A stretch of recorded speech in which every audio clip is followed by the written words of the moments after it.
উন্নয়নে অনেক এগিয়ে বাংলা, উন্নয়নে কেউ পারবে না। পৃথিবীর সেরা বাংলা, বিশ্ব বাংলা। আমার রামায়ণ, মহাভারত, কোরআন, বাইবেল শেষ হয়ে যাবে, তা আমার কাহিনী পুরোবে না।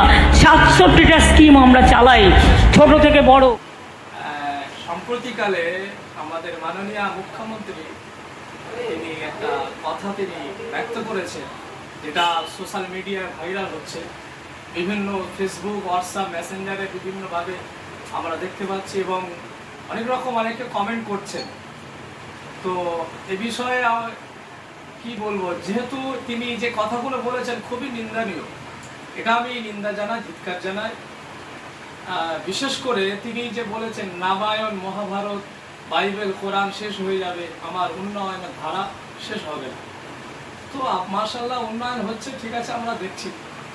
তো ঠিক আছে, আপনি উন্নয়ন করুন, আপনি রাজনীতি করুন, আপনি সামাজিক কাজ করুন, আপনি বেকার যুবকদের চাকরি দেন, যারা অভাবীও তাদেরকে অভাব পূরণ করার অসুবিধা নেই। কিন্তু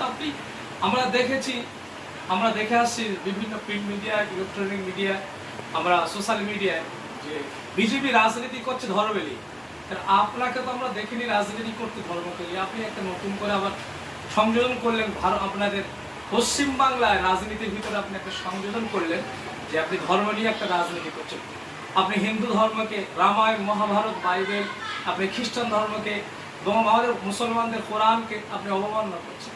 এই রাজনীতি করুন, অসুবিধা নেই। আমরা রাজনীতি, আপনার রাজনীতিকে আমরা পছন্দ করি, কিন্তু আপনি এই যেভাবে কথা বলছেন, এটা আমাদের কেন, এটা আপনি যেসব ধর্মের গ্রন্থের উপরে আপনি, মানে তাদের ধর্মের গ্রন্থের উপরে আপনি অ্যাটাক করলেন, অর্থাৎ ধর্মওয়ালাদের, ধর্ম যারা পালন করেন, হিন্দু, মুসলিম, জৈন, খ্রিস্টান, তাদের আমরা দেখেছি যুগে যুগে অনেকে এসেছিলেন, কোরআনকে মেটাতে চেয়েছিলেন, কোরআন মেটেনি, তারা মিটে গেছে। আমরাও শেষ হয়ে যাব। আমাদের একটা বয়স নির্দিষ্ট আছে, আমাদের বয়স শেষ হয়ে যাবে, আমরা দুনিয়া থেকে সবাই চলে যাব, কিন্তু আল্লাহর কোরআন বাকি থাকবে। উনি যদি এটা জেনে শুনে বলে থাকে স্বইচ্ছায়, তো আমার মেসেজ থাকবে, বার্তা থাকবে, আমি মুসলিম হিসাবে এটা ওনার কাছে একটা দাবি থাকবে যে আপনি কথা উইথড্র করে দেন।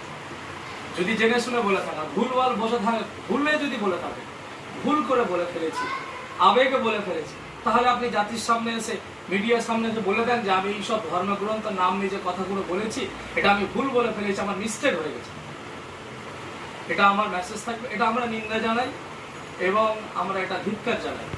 অতএব এটা থেকে আমরা সবাই সচেতন হয়ে থাকবো। এইভাবে উগ্র কথাবার্তা কোনো জায়গায়, কোনো রাজনৈতিক প্ল্যাটফর্মে যেন আমরা কেউ না বলি।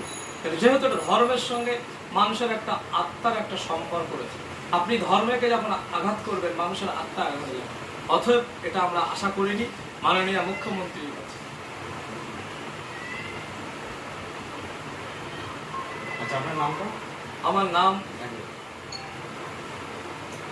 আমার নাম মৌলানা আমানুল্লাহ লস্কর।